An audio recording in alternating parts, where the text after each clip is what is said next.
dilihat dari masa lalu.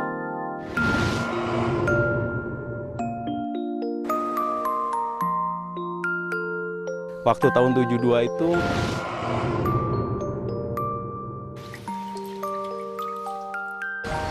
pada tahun 58-an itu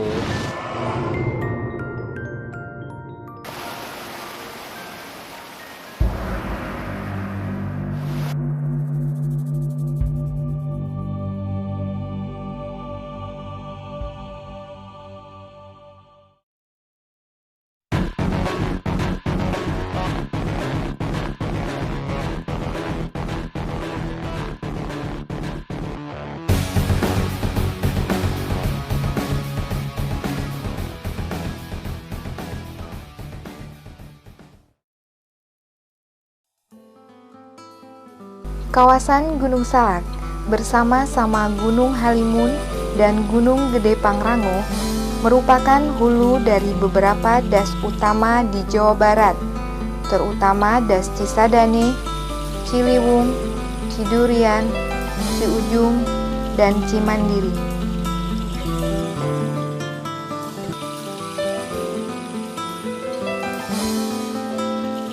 Sebagai daerah tangkapan air, Das Ciliwung dan Cisadane adalah sumber air utama penyangga kehidupan Bogor, Jakarta, dan Tangerang.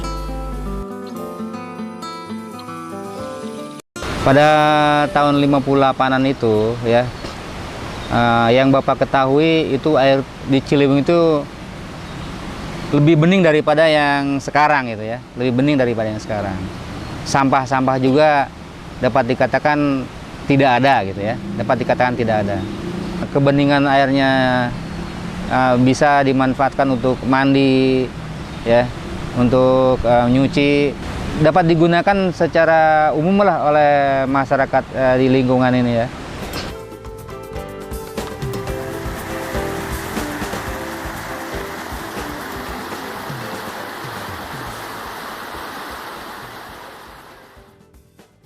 Kalau melihat air di waktu tahun 72 memang suburnya saya merasakan. Saya sama teman-teman sering mandi di kali. Enak sekali itu berenang di kali yang bening itu, airnya itu kan dinginnya, waduh enak. Kalau sekali itu sehari itu kadang-kadang 3 kali mandi. Di samping manfaat yang dapat dinikmati langsung oleh masyarakat, air bisa dikelola sebagai sumber pendapatan daerah. Kalau oleh dinas memang kita bisa dikerjakan demikian, jadi full. Tetapi di dalam kenapa sekarang dikelola PDM? Karena PDM itu sambil mengelola tapi juga bisa menghasilkan pemasukan untuk PAD. Sampai dengan saat sekarang berkisar sekitar baru 10% lah yang dilayani dari jumlah penduduk ya. Dari jumlah penduduk ini disebabkan karena sangat tersebar gitu kalau di Kabupaten Bogor tempatnya. Kesatu itu lalu dikaitkan dengan modal yang ada di PDAM. Modal yang ada di PDAM pada saat ini kita baru bisa melayani sekitar 10% lah.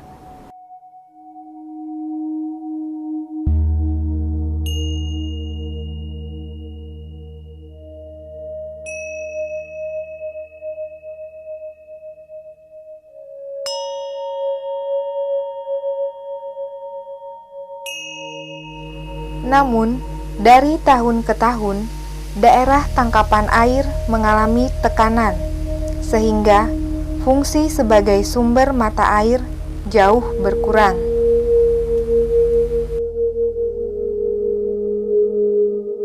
Kita kesulitan sumber air seperti mata air itu karena banyak mata air yang dikuasai oleh pribadi atau perusahaan yang menjual AMDK misalnya. Orang semacam Aqua, atau juga yang menguasai untuk mereka jual sebagai air curah, dan kadang-kadang mereka tidak ada izin, tidak ada apa, jual aja. Antara yang tertuang di suatu rencana dengan implementasi di lapangan, katakanlah adanya kegiatan-kegiatan yang tidak sesuai dengan ketentuan, itu selalu sebenarnya alasannya sangat sederhana gitu loh. adanya kekurang sosialisasi dari kita, dari pihak pemerintah ya, khususnya aparat di lapangan tentang kegiatan-kegiatan yang tidak boleh dilakukan. Contohnya kan sudah jelas sebenarnya di Perda kita juga mengatakan yang dinamakan kawasan yang harus dilindungi tidak saja hutannya saja, bahkan kegiatan-kegiatan mendirikan bangunan di bantaran sungai itu kan sebenarnya juga termasuk kategori kawasan yang harus dilindungi, ya kan? Kita ada istilah sempadan sungai, ya, garis sempadan sungai ada di aturan kita, cuma terkadang seperti itu di lapangannya, ya masyarakat terkadang tidak mempedulikan itu. Bahkan juga celakanya lagi tidak diingatkan terhadap kegiatan pembangunan yang dilakukan tadi.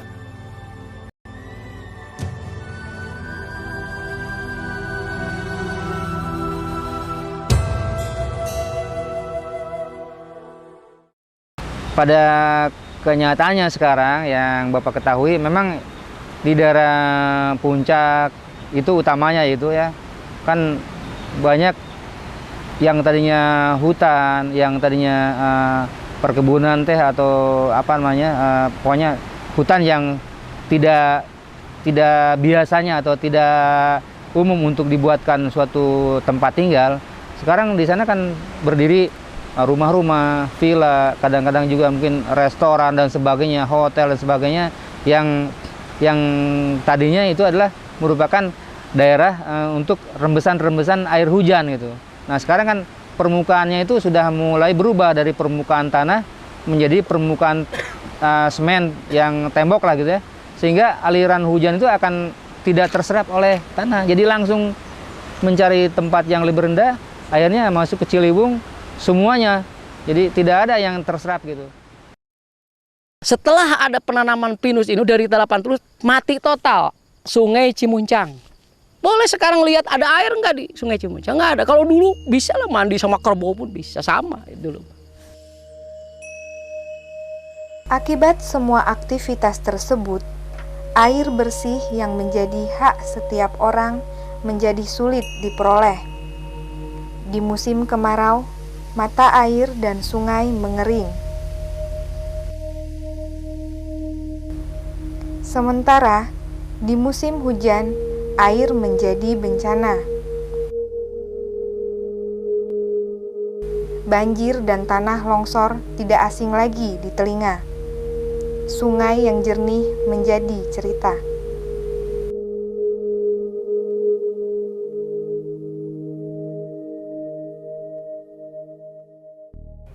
Bisanya masuk ke dalam tanah, salah satunya yang penting itu adalah harus adanya kawasan-kawasan di daerah tangkapan air itu.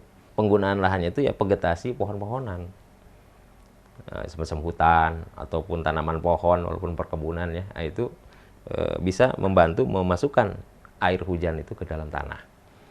Nah kalau itunya semakin sedikit, berarti air yang masuk ke dalam tanah juga semakin sedikit, dan akhirnya memang cuma jadi banjir aja pada musim hujan. Kemarau mah air tanah juga nggak ada, gitu, kering. Semuanya kalau musim kemarau menurun debitnya. Jadi yang kita rasakan pelanggan juga berteriak-teriak biasanya.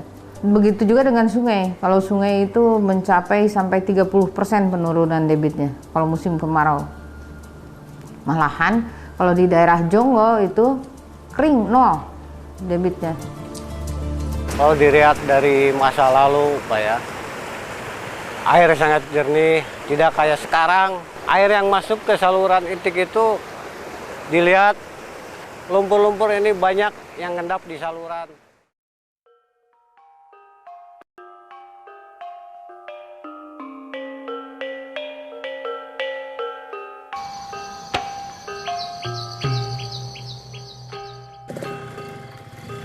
Masyarakat Kampung Tapos, sebuah contoh kecil masyarakat di kaki Gunung Salak, dengan gigih melakukan perubahan.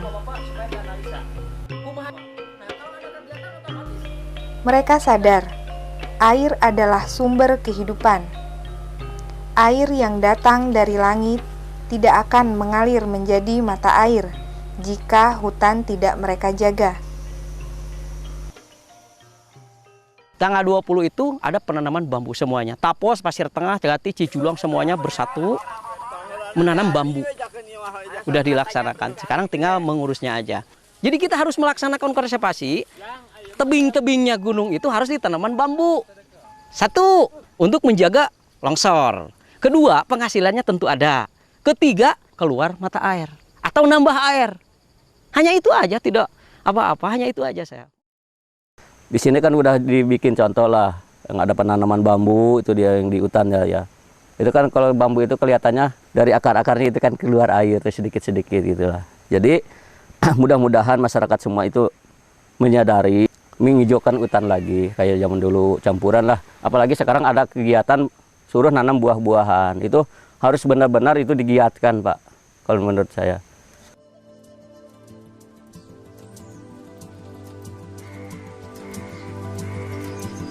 Kawasan Gunung Salak, Gunung Halimun, dan Gunung Gede Pangrango perlu dilindungi. Kawasan ini menyediakan jasa lingkungan bagi lebih dari 25 juta masyarakat di Jawa Barat, Jakarta, dan sekitarnya. Perlu upaya nyata pemerintah daerah menata ulang pemanfaatan ruang di kawasan Salak dan sekitarnya yang menjamin fungsinya sebagai zona perlindungan dan daerah tangkapan air. Perencanaan dan pemanfaatan kawasan harus melibatkan semua pihak, terutama masyarakat lokal di daerah hulu. Terlampau naif angan-angan yang ku raju untuk menyelamatkan dunia. Setiap detik ingin ku tanam pepohonan, maka airku luahi embun surgawi. Burung-burungku ajari bernyanyi-nyanyi. Ku hapus semua mimpi buruk dan bekarlah bunga-bunga masa depan.